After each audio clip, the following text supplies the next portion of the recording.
خبر حزين لكل متابعين عيلة حوارات وموضوع البرنامج الديني اللي كان الحاج جابر هيعمله وإلغاء البرنامج. ليه البرنامج اتلغى وسر الهجوم على الحاج جابر؟ الحاج جابر هينصح مين؟ هيتكلم عن المواعظ؟ كان نصح نفسه؟ كان شاف حسن ونهال واللي عملوه؟ كان شاف ولاد أبو زياد وخلاهم يزوروا أبوهم؟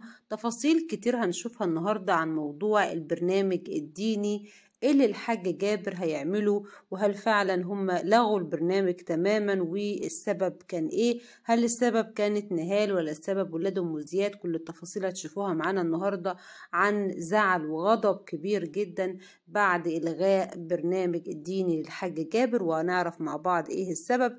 بس من فضلكم ادعموا الفيديو بلايك، ولو اشتراك هيكون شرف لينا تواجد حضراتكم الكريم في قناتنا المتواضعة. كل متابعين عيلة حوارات تواجدكم شرف لينا.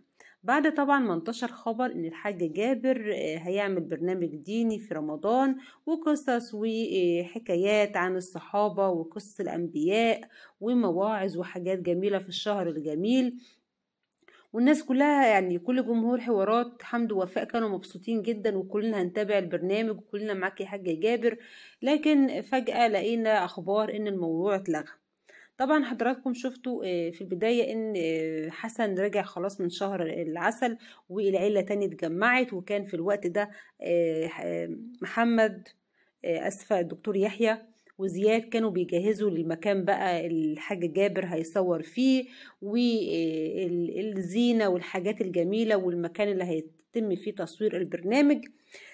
بعد كده شفنا حسن لما رجع وشاف الحاجات الجميلة دي وبقى فرحان، وراح زار طبعا في البداية أخته أم سما وزار قبر أم زياد وبكى أمام قبر أم زياد. وشفنا بجد يعني حسن على طبيعته بغض النظر بقى عن الهيبرة اللي احنا بنشوفها والضحك الهستيري والكلام ده، لا شفنا حسن الإنسان وهو بيعمل تصرفات جميلة. رجع بقى من شهر العسل والحاجات اللي كان بيعملها، لقينا بعد كده ظهر اتزان وثبات انفعالي لحسن. راح زار أخته أم سما الأول، راح زار قبر أم زياد، كان معاه أمه، كان بيكلم نيرة وأمك في الجنة وأمك في مكان أحسن من اللي احنا فيه. وخلاص هو نفسه قال أيام الدلع خلصت، شهر العسل خلص، وبتمنى أن يكون حياتنا كلها عسل، لكن في بقى نظام جديد، في مسؤولية، في تحمل، في شغل جديد في الأيام الجاية. وكأنه بيقول يعني اللي انتوا شفتوه ده كان يعني ايه، يومين كده تفاريح، مش الحياة كلها هتبقى بالشكل ده. وقال لنهال بقى احنا خلصنا شهر العسل نبدأ في حياة مسؤولية جديدة وحياة جديدة. رجع حسن البيت وكانوا بيتكلم يحيى والحاج جابر قدامه عن اللوكيشن اللي هيتم فيه تصوير برنامج الحاج جابر او المكان المخصص اللي هم مجهزين له. وبدأ يتكلم، قامت نهال بقى قالت خلاص انا هبقعد معاك وانت بتعمل البرنامج الديني. هجوم بقى، هي نهال هتخش في البرنامج الديني كمان؟ ده احنا مش هنتفرج عليه، ده البرنامج هيبقى بقى فيه حاجات مش كويسة.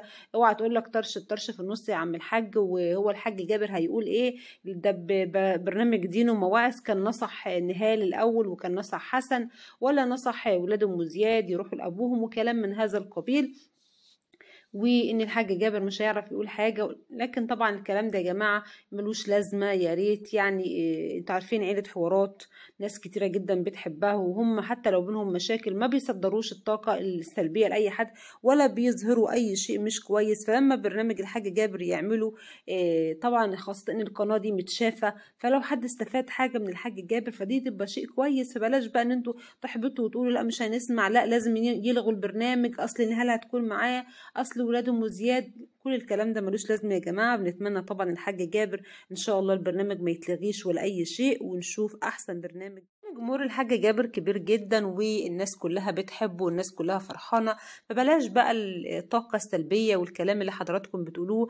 يعني لما يعمل حاجه كويسه نشيد بيها، وهم خلافاتهم كل الناس عندها خلافات، لكن هم مش بيحبوا يصدروا بقى او يحكوا تفاصيل الخلاف اللي بينهم، هم الغلطانين او مين اللي غلطان. ونهال يا جماعه اكيد ان شاء الله هتبدا حياه جديده زي ما قال حسن، فمش هتتدخل بقى في البرنامج بتاع، يمكن تقعد تستمع، يعني يمكن تقعد تستمع، وممكن نلاقي نهال بعد كده لابسه عبايه في رمضان وكلام الحاج جابر بيأثر فيها وتتغير للأحسن.